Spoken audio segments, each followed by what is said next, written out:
Hi, I'm Mrs Resell, or you can call me Deb. This is my first video, so I'm not sure how it's going to go because I'm not used to looking at a camera or talking to a camera, but I'll do my best. Just to introduce myself to you, I'm a part-time eBay seller at the moment, hoping to go full-time very soon. But I have, over the last 15 years, also sold full-time on eBay. I have owned a conventional bricks and mortars business, a retail shop selling gift hampers, and I've done that for 15 years, and I have sold giftware on eBay. So I know the eBay system really well.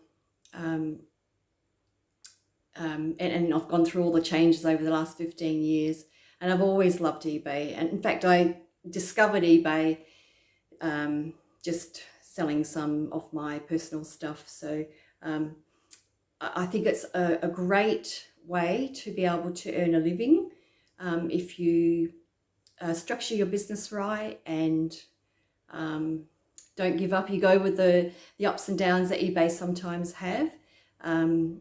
Because if you think of it like eBay is like a huge big shopping mall, and you've got millions of shoppers ready to buy there on eBay. So it's just a matter of finding the right product and putting it in front of them, and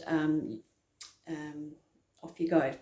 So I used to sell my gift hampers on eBay as well as the giftware.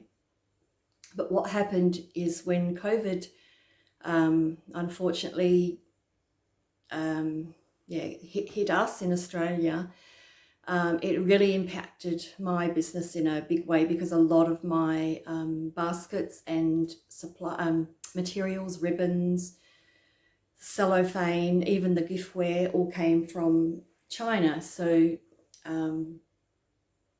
some things were hard to get hold of. But I had also then thought about trying to source from Australian suppliers. So I went through that whole, just closed everything down, and while everything was closed down and while we were all quarantined, I just thought, right, start selling off some stuff at home, or some of my secondhand stuff that I had from home. And what I discovered was I was just inundated. I couldn't keep up with the sales. I had some collectibles that I was just selling off just to make a bit of money, because I wasn't having any money coming in from my gift hamper business anymore. And so I got thinking, I was actually making more money from that than my hamper sales. So I've just decided, okay, let's just close everything down and set up my eBay store properly to sell secondhand clothing, books, collectibles, antiques, things like that. And so that's where I am now, and I'm actually really enjoying it better than my conventional business. I've got some other online businesses that I'm setting up too. But so why I'm doing these videos is I'm actually just going to do some tutorials, teaching videos, where it's geared more for beginners to know, like, how to set up an eBay store, how to source, how to price your products, how to search, how to do the comps on eBay, because I know there's lots of really helpful videos out there at the moment. And lots of haul videos where sellers will show you what they've got. And I can do some of that too, but I'm just trying to fill the gaps in a little bit. And so probably not this video, but I will eventually be actually showing you how to actually set up your eBay store, with the screen recording, just so you know how to do it, how to fill out the first couple of listings. Once you've done it a couple of times, you'll be away. So for this video, I will, however, I've got some notes in front of me, that's why I'm looking down, because I'm not used to this. So I'm just going to talk a little bit about sourcing and pricing. I source from, I've got 2 op shops here. I actually live in a regional town, so there's not a lot of op shops. I could travel to the city if I wanted to, but I don't need to, because I think I might be the only one reselling here in the town, which is good. But there are other people who source from the op shops and resell on Facebook and things like that. So I'm blessed to have 2 op shops where their prices are very reasonable. Clothing, I don't pay any more than $2 or $3. One op shop charges $3, the other charges $2. Shoes, one op shop charges $2, the other shop charges $3 as well. Sometimes, yeah, they're between $2 and $3. The books vary between $1 and $2. They just price them according to how big the book is. The DVDs, they don't go any lower than $2. So I don't always buy the DVDs, but if it's one that I know is going to sell on eBay and get a good price for it. And even VHS videotapes, I had dozens and dozens of them that I had saved up over the years. And I found, with a little bit of research, some of the VHS videos fetch a very good price because they're out of production. They're not even available on DVD, basically.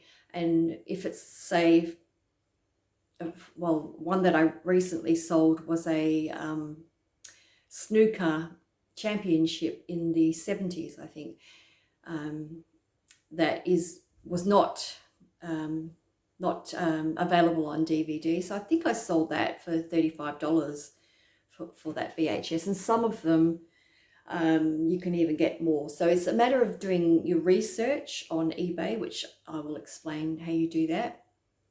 And then if you can see it's not available on eBay, not available on DVD, then it's a good chance that it's a rare item that someone out there is prepared to pay decent money for. And that's how eBay works with secondhand items and collectibles. When you're searching for, you'll probably hear a lot of resellers talk about comps, doing the comps, checking the comps. From my understanding, that means comparable sales. So it's short for comparable sales. So really all you're doing is you're looking up on eBay what listings are currently on there, how many there are, and then most importantly, what they've sold for and how many have sold. So it's a matter of juggling that and getting an understanding of how that works, and which is what I'm going to explain shortly. But as far as sourcing, op shops are good. Some of the bigger op shops in the cities have put their prices up, I've heard. But they still have, there might just be because they know certain items can fetch a good price. So you'll still get, they don't know everything. They're not antique valuers, or they're not resellers as such. So that was a bit of a concern for me at first, but then I realized that it's just maybe half a dozen items that they might think might fetch a good price. So you'll always find good books, good shoes and clothing, design label clothing, and vintage clothing is a big thing at the moment. I've actually got a Depop store as well, but it still sells on eBay as well. So you've got to have this attitude when you go into an op shop. The old saying, one man's junk is another man's treasure, is so true. And I learned that when I first started eBay, I was just experimenting. Actually, I had $20 in my wallet and went to my mum worked in an op shop just down the road, just a little op shop. And I went down there and just thought, right, I'm going to buy $20 worth of stuff. And one of the items was just a small little figurine of a Chihuahua dog. I think I might have paid $1 or 50 cents for that. It was just very cheap. And I think it even had a tiny chip on it. So I just, I think that was my first experiment with collectibles or secondhand. And I put it up for auction. And I was just amazed. There was two ladies, I remember at the time, bidding crazily for it. And I think it sold for $29 or something like that. And I was just, I mean, it was tiny. It was a tiny little figurine that I thought, oh, I wouldn't get $5 for it. But it sold for nearly $30. And the lady that won the auction messaged me so excited afterwards, saying she was so happy that she won the auction because the little Chihuahua reminded her of her mum's, her mum who had passed away, her little Chihuahua dog, and she just wanted that Chihuahua. So that's what it's like on eBay. If a customer sees something that they want, they're prepared to pay the price for it. And that's the excitement about selling on eBay, because you never know what price you're actually going to get for something that you yourself or someone else would not even pay 30 seconds attention to. But to someone else, it evokes an emotion or a nostalgic memory, or it could be functionally good of use to them. So I have that attitude when I go into an op shop. I do know now what things do sell, but if I see something interesting or cute or useful, and it's really cheap, 50 cents a dollar, I'll get it. And I put it up on eBay and see what it goes for. Now, a classic example of that was, I was just at a sort of like a garage sale where the lady had lots of items for free out the front of her house, and she had a lot of books, and I just happened to glance over a book. Looked interesting. It wasn't of interest to me. It was medicinal plants. So I nearly didn't get it because I thought, oh, it's too heavy. I've got a lot of stuff already and I don't want to overload. I've got so many books to sell. Sorry if I'm looking over the camera because I'm not used to doing this. But so I picked up this book and it was free. And when I got home and I did the comps for it, I searched to see, there wasn't any on eBay, and there was only one that had sold. But the one that had sold for $79 or something like that. It was a different part to it. It was part one, I think. So I thought, okay, well, I'll just put it up on eBay and list it for $75. See if it does sell. And I did research. I couldn't see that it was available as a new book. It wasn't available anywhere else. So I just put $75 on it, and literally within half an hour of it being listed, it sold. It just sold for $75, and the feedback I got for it was glowing. Like the man that got it was just so thrilled that he had got this book, and this was free. This was a free book, so the profit was $75 minus my eBay listing fees and my time, basically. So you'll always get exciting things like that happen. That's what I love about selling secondhand collectibles on eBay, and that adds to the thrill of it. So going back to sourcing, so you've got op shops, you've got garage sales. Sometimes you can actually get items even cheaper at garage sales because people just want to clear. They're just clearing their household of stuff, knowing that if they don't sell it at the garage sale, they're going to take it down to the op shop anyway. So they're happy for you to take it. Sometimes they have freebies there as well. Facebook is another Facebook marketplace. Sometimes people are wanting a little bit too much, but in amongst that, you'll see people who just want to get rid of their stuff. So, and even freebies.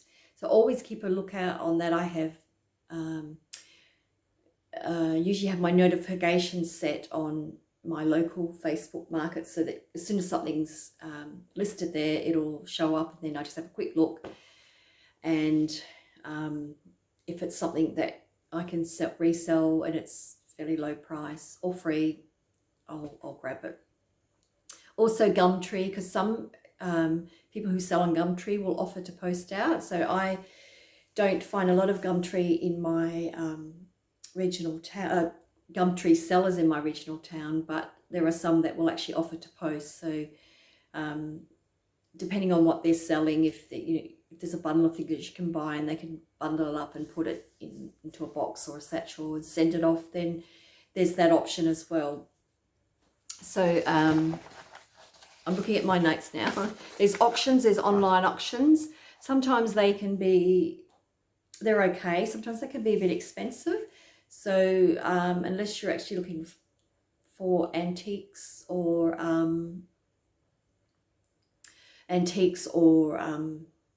retail stuff that's brand new that you can resell. But I don't use them a lot, but I do keep an eye on it. So there's that. And then of course there's eBay as well, because again, some people just want to sell off their stuff, get rid of it really cheap, get what they can for it, and they can post it to you.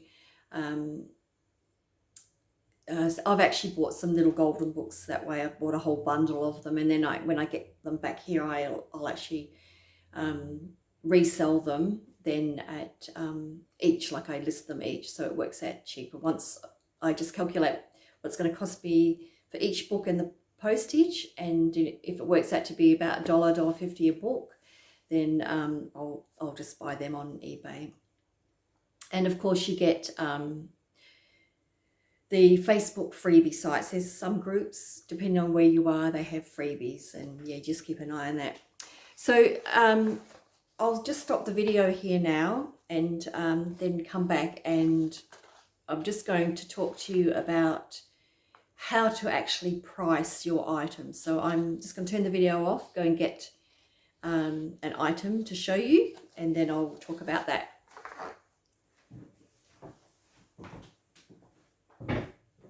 Oh.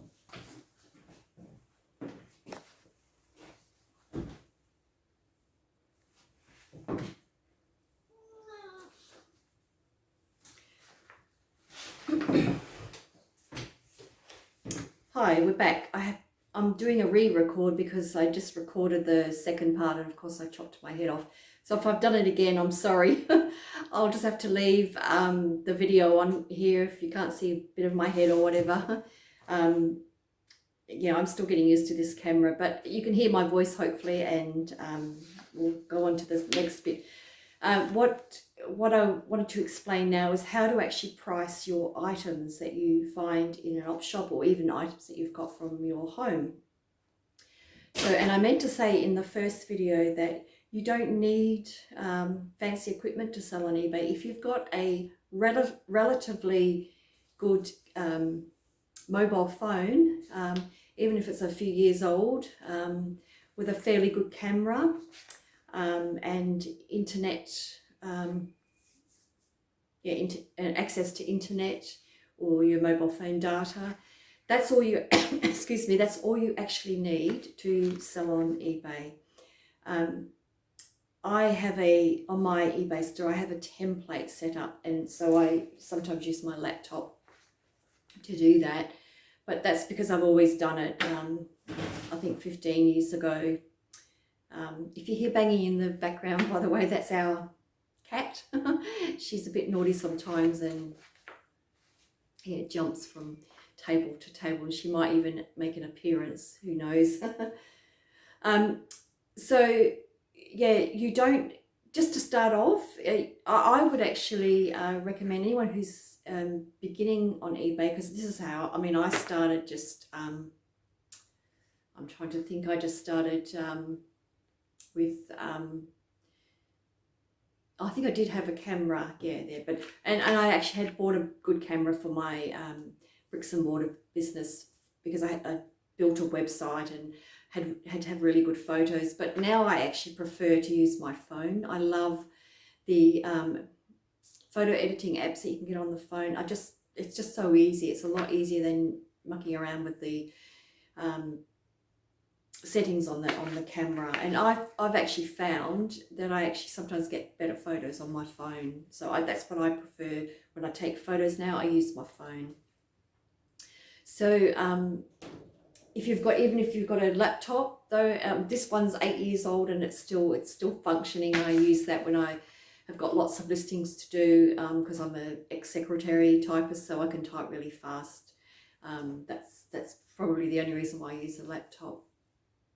But some people are pretty fast on the phone. So just download the eBay app from your Play Store, and this is how I'm going to explain how you actually now price your items. So I've got a couple of things here.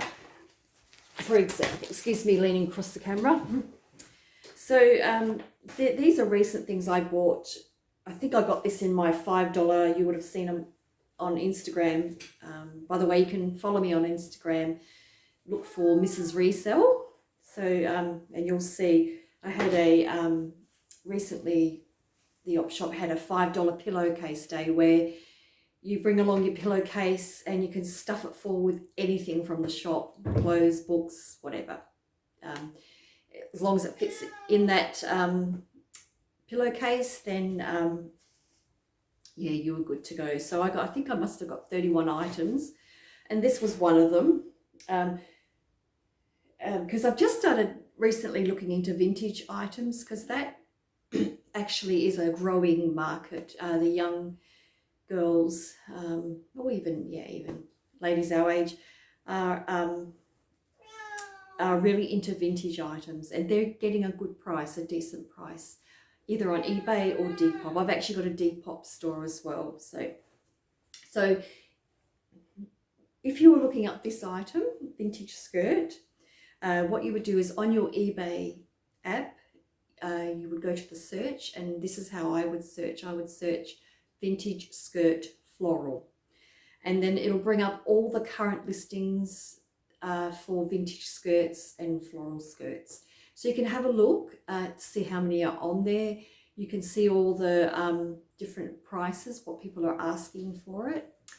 And then, of course, you can, on the filter, you can just set it for pre-owned, because this is a pre-owned one, and sort it into that. And I also filter it out so that's Australia only. Just want to see what the Australians are asking for. And then you can go across to the left. There's a sort option. You can sort it from lowest to highest, so you'll see all the skirts and what the lowest price are. You can filter it so that it's a buy now auction. Look at the buy now, the lowest prices of the buy now, because auctions are a bit different. They might start off for $2, but yeah. I just look at the buy it now to see what people are prepared to pay for. So then that's the first bit. You'll see how many are actually on eBay. So for example, if I looked this up and I saw 20 of these listed on eBay, exactly the same, I probably, if I can be bothered, I would just list it for, to get rid of it or to get some extra feedback, but I probably wouldn't list it if there was 20 of these already on eBay and they're all like $5 or something. But if I can't see any of this type on eBay, but I see that there's maybe only half a dozen similar ones on there. So the next thing, I'm jumping around a bit.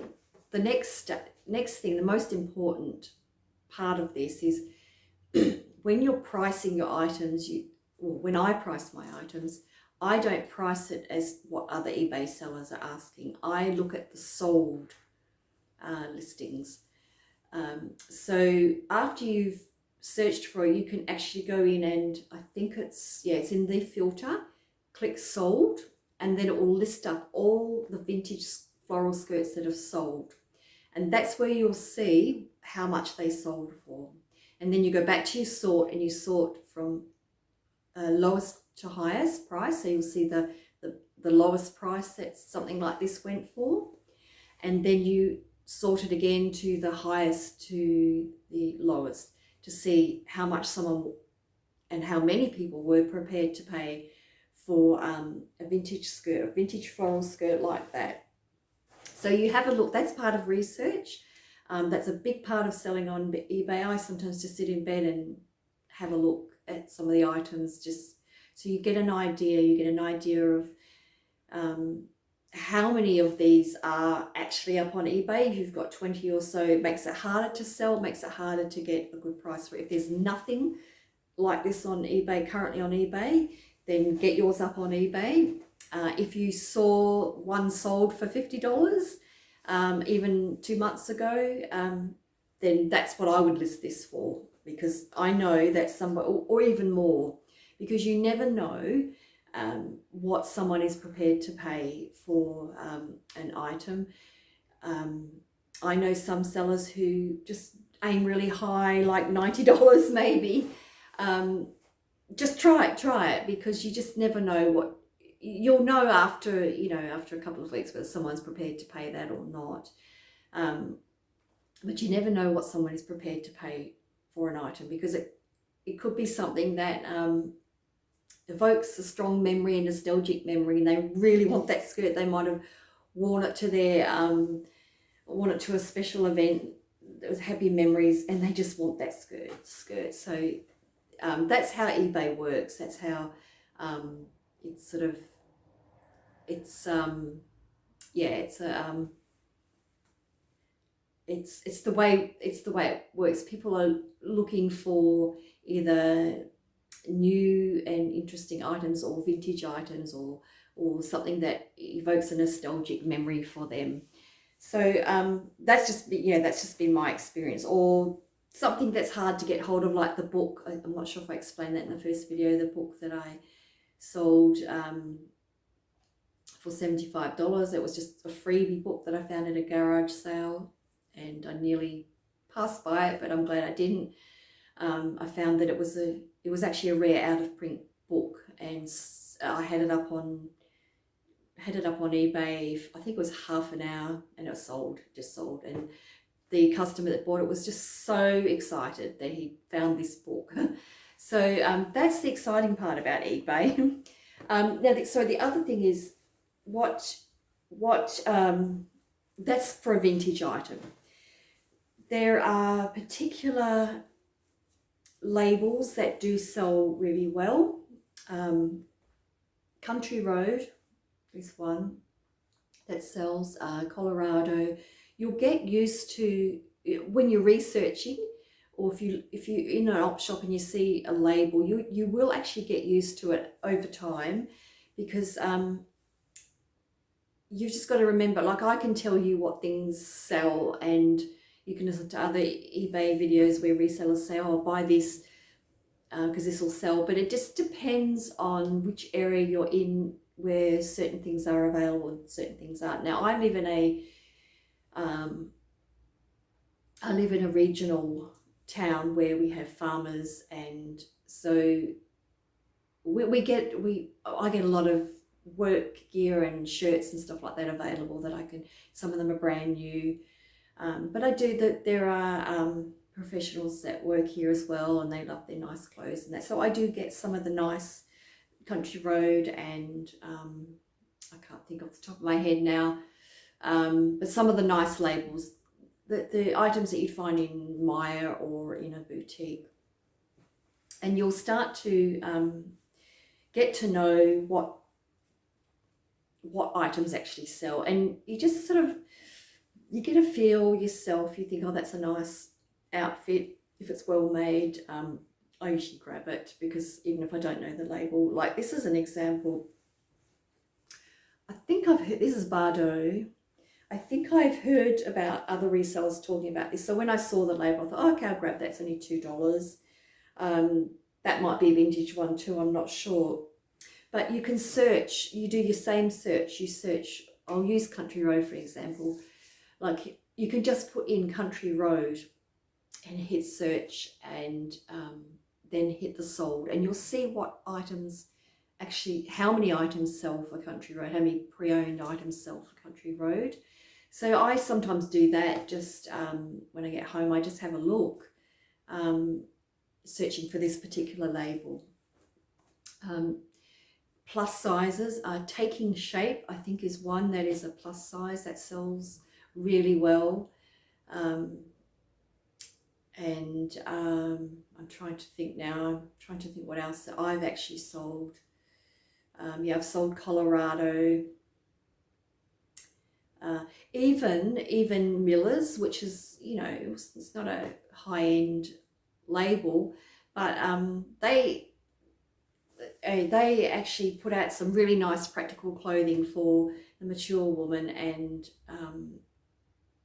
they still hold. I found I've sold Miller's items and got a decent price for it. So so it's all about research. But in me, I wouldn't pick up Kmart brands. I wouldn't. Sometimes I do pick up Target brands. I have sold linen. Linen sells really well. Like pair of linen shorts, I think I paid maybe $1, or might have got it in the pillowcase day, and I got $10 for that. Linen sells very well, and Target do a nice linen range sometimes, and work clothes and things like that. If it's in good condition, then I'll get it. And just going back to, if you see what I fell into the trap of doing at first, and I've stopped doing it now, thank goodness. You might get all excited. You go into an op shop and you'll say, oh, there's a Country Road shirt, or you know, another high-end label. Don't just buy it just because it has Country Road on it or the high-end label name on it. Just make sure that the outfit is in good condition, not all faded or ripped and got stains on it, because you probably won't sell it. You just got to think, would I wear that, and does it look nice? So yeah, just be aware of that, and yeah, just it's a matter of experimenting. That's actually how I learned. I think everyone has to learn like that. It's part of the game. You can't expect to, you can do research and you can just go and buy all these items that other resellers say to buy. But I actually enjoyed experimenting because you just don't know. You don't know what a customer's prepared to pay. And I'm not sure if I mentioned in the first video, an example of that was a VHS. I had a whole lot of VHS tapes that are worthless to lots of people, but somebody over in the UK was prepared to pay $35 for the video and $35 shipping, so that's $70 for this bashed up, or well, it wasn't bashed up, it was still functional, but you could tell that it was from the 70s. It was a snooker championship that he obviously wanted that because it was not available on DVD. Maybe he attended that championship all those years ago, and he was prepared to pay $70 for it to be posted over to the UK, and he was happy with it. So yeah, that was one that I think I just took a punt on. I thought, oh, I'll ask $35 for it. Thinking I was going to sell it locally in Australia, but someone in the UK bought it, and it had basically paid $70 by the time they bought it and paid postage to get it to them. So in the meantime, I would download your eBay app, look around your home to see what you've got, some books, collectibles, things that are probably, if they don't hold any sentimental value, excuse my cat, and you can't go too wrong with selling on eBay as long as you cover your postage. And Australia Post actually have really good rates at the moment. with their satchel prices. And with my post, if you register with them, I don't think you even have to have an ABN number. You might have to, but when I first started selling on eBay, I remember the original 500-gram satchels, you could only put something in there that was 500 grams only, and you couldn't go over that. So it was difficult to sell things that were about $600 grams, for example, a book, because you'd have to charge the customer for the next satchel rate. But now they have those same satchels, which were the old 500-gram satchels. They call them small satchels.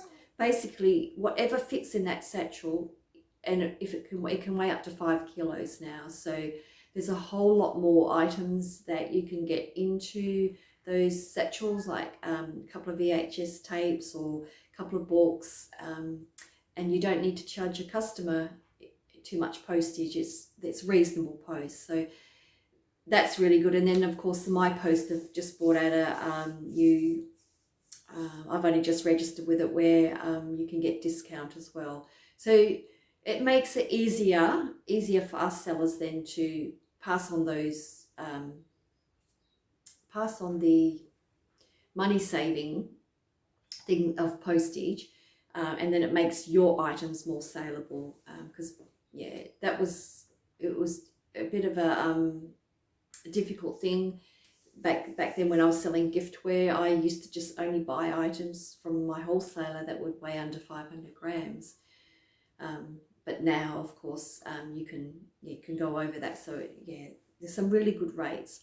So I would encourage you to have a go, download your eBay app, have a go filling out the listing.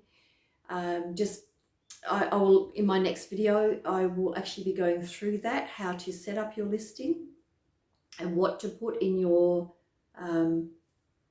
title bar. So the very first thing that when you're listing it, you're setting up saying jeans vintage, just to say in this video, put as much information as you can and think like a customer. Think, now what would I be searching for if I want a pair of blue jeans, but I like the Levi's brand? So that's if you've got a pair of blue Levi's, that's all the information. It doesn't have to make sense. The title doesn't have to make sense. You can just put blue jeans, Levi's, faded look, vintage, whatever.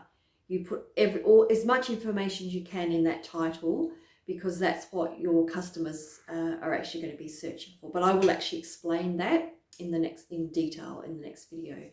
And as long as you have done a little bit of research, so you know how I explained what those items are selling for, and if you've got kitchen scales at home, scales are pretty cheap to buy nowadays to weigh your item, or just I've got some satchels that I keep home here. If it fits in the satchel, at least one clothing, even jeans, I can roll up tight and can fit in those small satchels. So you need to charge at least about $9 postage. That covers your postage then. And as long as when you're experimenting, as long as you either make a small profit or cover your costs, so you're not out of pocket when you're first starting off and experimenting, you'll actually get, the more you do it, you will get more and more skilled. You've just like anything, it's like learning to drive a car, learning a new job. You've just got to do it. You've just got to start somewhere. Don't be intimidated by the technology.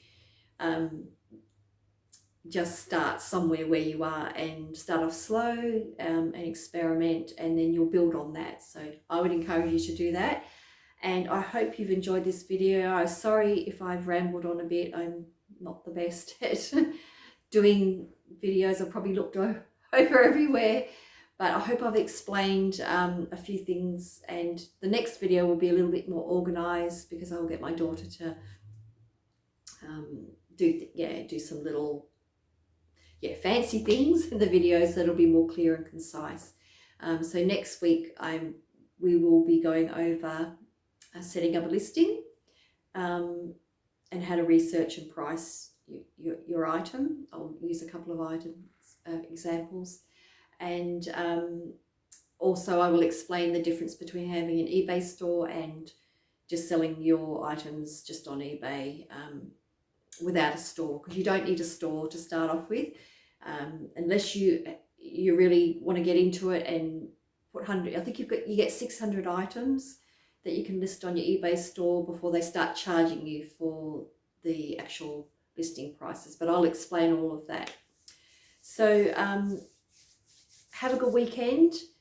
I hope I didn't ramble on too much, but yeah, I'll see you in the next video, and happy eBay selling. Thanks. Bye.